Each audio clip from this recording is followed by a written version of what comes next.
அஸ்ஸலாமு அலைக்கும். Welcome to அழகு சேனல். பிள்ளைங்களாம் அப்படி இருக்கீங்க? நல்லா இருக்கீங்களா? சந்தோஷமாக மகிழ்ச்சியாருங்க. இன்றைக்கி கிறிஸ்மஸ், அதுமா உங்களுக்கு எல்லாருக்கும் கிறிஸ்மஸ் பிள்ளைங்களாம் கிறிஸ்மஸ் வாழ்த்துக்கள். சந்தோஷம் மகிழ்ச்சியாக நல்லா இருங்க. ஆண்ட முன்னியத்தில் உங்களுக்காக நான் வேண்டிக்கிறேன். இன்றைக்கி எல்லாம் சினைக்கு நானும்ல சினைக்கு பிடிச்சி கொலையிலேருந்து விட்டுருவோன்னு பார்த்தேன். சரி பாவமாக இருந்துச்சு, சரி வேணாம் சினைக்கு நம்மளே செய்வோம் அப்படின்னு சொல்லிட்டு பார்த்தேன். கடலப்பருப்பு இருந்துச்சுடா, உப்புலாம் அந்த கடலப்பருப்பு அதை போட்டு இன்றைக்கி என்ன செய்யலான்னு யோசனை பண்ணிகிட்டே இருக்குள்ள ஊற வச்சுட்டேன். ஓகேவா? அதை பாருங்கள், ஒரு 1/2 கிலோ ஊற வச்சுட்டேன். கடலப்பருப்பை போட்டுட்டு தண்ணியை ஊற்றி ஊற வச்சுருவோம். ஒரு 4 மணி நேரம் ஊறணும் சொல்லலாம். 4 மணி நேரம் ஊறின பிறகு தான் நம்ம என்ன செய்யலாம் ஸ்னேக்குன்னு முடிவு பண்ணுவோம். கடலப்பருப்பு ஊற வச்சாச்சுட்டாம்மா. ஊற வச்சாச்சா கடலப்பருப்பு ஒரு 1/2 கிலோ போட்டேன். இந்த பாருங்கள், நல்லா ஊறிடுச்சா. இதை நம்ம கழுவிட்டு நல்லா அது கசஞ்சு கழுவிட்டு வடிகட்டிடுவோம். இதை பார்த்தீங்களா, அதை வடிகட்டிட்டேன். ஓகேவா? வடிகட்டிட்டு நம்ம ஒரு காட்டன் துணி, ஏதாவது கையிலையோ தாவணியோ இதுமாதிரி காட்டன் துணி புடவையோ வச்சு நல்லா இதில் கொட்டிடுங்க இந்த கல்லையை. நான் என்ன செய்ய போகிறேன்னு நினச்சிங்க? மசாலா வடை செய்ய போகிறேன்னு நினச்சிங்களா? இல்லையே, மசாலா வடை செய்யாமல் இன்றைக்கி பொரிக்கலை செய்ய போகிறோம். இதை நல்லா அப்படியே துவட்டிட வேண்டியதான். தலை துவட்டுற மாதிரி நல்லா துவட்டி எடுத்துடணும். துவட்டி எடுத்துட்டோம்னா அந்த ஈரம் எல்லாம் இழுத்துரும். சளி பிடிச்சிக்கிச்சு, அதனால் பேச முடியல வேறு அவங்கள்ட்ட. ஓகேவா? அதை பாருங்கள், இந்த பாருங்கள் ஈரெல்லாம் வந்துருதா. அதை பாருங்கள், இந்த பாருங்கள் நல்லா துவட்டியாச்சு. தலை துவட்டுற மாரி ஒட்டிட்டு நம்ம இதை அப்படியே எடுத்து ஒரு யானத்தில் ஒரு பாத்திரத்தில் கொட்டிடுவோம். ஒரு சுத்தமான துணியில் நாங்கள் இந்த பாருங்கள் பாத்திரத்தில் எடுத்துட வேண்டியதான். நல்லா உணர்ந்து போயிடுச்சு பாருங்கள். இந்த பாத்திரத்தில் கொட்டிடுவோம். இப்போ அடுப்பில் பற்ற வச்சுட்டு பிஸ்மில்லாஹ் நம்ம வானிலை வச்சு எண்ணெயை ஊற்றிடுவோம். இப்போ கல்லையை போட்டு நம்ம இதில் பொரிக்க போகிறோம். அதான் சரியா? அதை எண்ணெய் சூடாகட்டும். இல்லை எண்ணெயை ஊற்றிடுவோம். சரியா? ஒரு 1/2 லிட்டர் எண்ணெய் மேலே ஊற்றியாச்சு.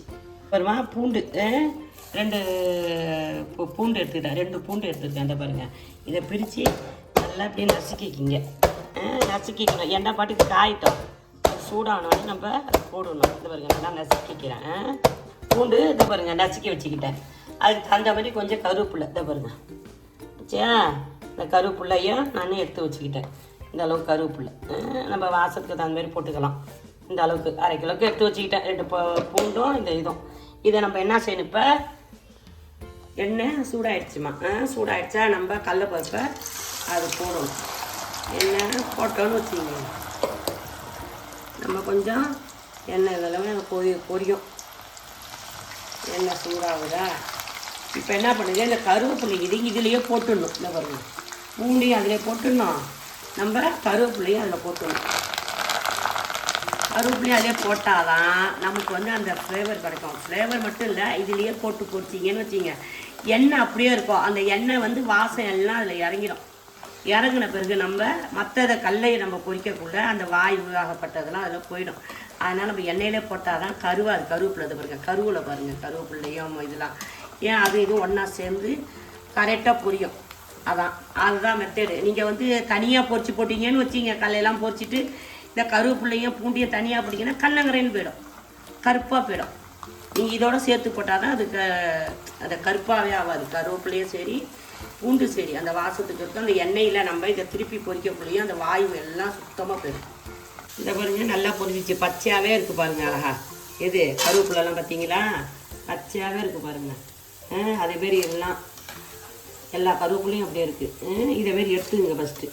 அதெல்லாம் எடுத்துக்கிட்டு அதேமாரி நம்ம திருப்பி போடணும். ஆனால் கருவேப்பிலையும் பூண்டு தான் நம்ம போட்டுட்டோம்ல, அதனால் இதுக்கப்புறம் பூண்டு கருவேப்பிலையும் வேண்டாம்.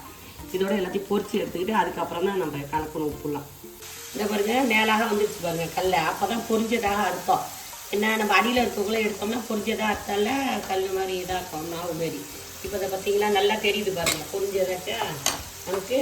இப்போ நம்ம எடுத்துணும் இந்த கல்லையை, நம்ம வடிகட்டினதை அதை பாருங்கள். இதுமாதிரி கல்லை கூட இப்படி எடுத்துணும். நம்ம எடுத்துகிற பாருங்கள், நான் கொதியெல்லாம் அடங்கிடுச்சு பாருங்கள். மேலாக வந்துடுச்சா கல்லை. அதை பாருங்கள் கல்லையை எண்ணெய் சட்டியில். அப்போ இந்த கல்லை பொரிஞ்சிடுச்சு. பொரிஞ்சோடனே நம்ம எடுத்துடலாம். கல்லையெல்லாம் பொரிச்சு வச்சுட்டா செல்லுங்களா, பார்த்தீங்களா? அதுக்கு தகுந்த மாதிரி நான் உப்பு போடுறோம். இந்த பாருங்கள், உப்பு 1 டீஸ்பூன் அளவு இது பாருங்கள் உப்பு போட்டுருங்க. நைஸ் உப்பு போட்டுருங்க. அதுக்கு தகுந்த மாதிரி மிளகாத்தூள் கொஞ்சம். ஓகேவா? அதை பாருங்கள், மிளகாத்தூள் கொஞ்சம் போட்டுக்கிட்டேன். அதுக்கு கொஞ்சோண்டு பெருங்காயத்தூள் போட்டுக்கணும். பெருங்காயத்தூள் போட்டுக்கிட்டேன். இதை பாருங்கள், பெருங்காயத்தூள். அதையும் போட்டுட்டேன். போட்டு நம்ம அதை அப்படியே மிக்ஸ் பண்ணிடுவோம். நல்லா நல்லா மிக்ஸ் பண்ணிடணும். உப்பு கட்டியாக இருந்ததுன்னு வச்சிங்க, இந்தமாரி நசுக்கி விட்டு கையால் இப்படி பிசைஞ்சு விடுங்க. உங்களுக்கு இது பண்ண அதனால ஒன்றும் கிடையாது. இந்த பாருங்க, உப்புலாம் கல் மாரி இருந்துச்சின்னு வச்சிங்க, நைஸ் இருந்துச்சுன்னா இப்படி போட்டு பரட்டிடுங்க. பரட்டிட்டு நம்ம இந்த கல்லையெல்லாம் என்ன செய்யணும், நம்ம சூடு இப்போ தானே எடுத்தேன், நம்ம அப்படியே தூக்கி இதை கொட்ட வேண்டியதான்.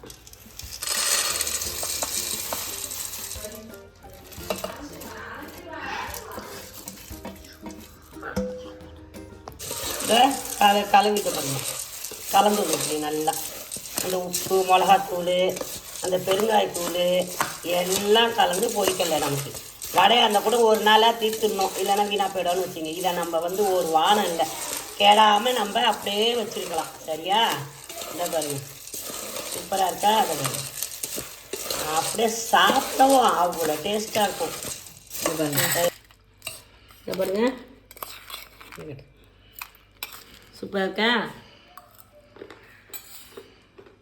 சூப்பராக இருக்குது. இது ஒரு வாரம் வச்சு கூட நீங்கள் பிள்ளைங்களுக்கு கொஞ்சம் கொஞ்சமாக அள்ளி தரலாம். நம்ம எப்படி மசாலா வடையை பொரிக்கலையே ஆக்கிட்டோம். கடையில் வாங்கிறதுக்கு போல இது இப்படி சாப்பிட்ருங்க. பிடிச்சிருந்தால் லைக் பண்ணுங்கள், ஷேர் பண்ணுங்கள், சப்ஸ்கிரைப் பண்ணுங்கள். சொல்லுங்களா, வாங்க சாப்பிட. வெல்கம்.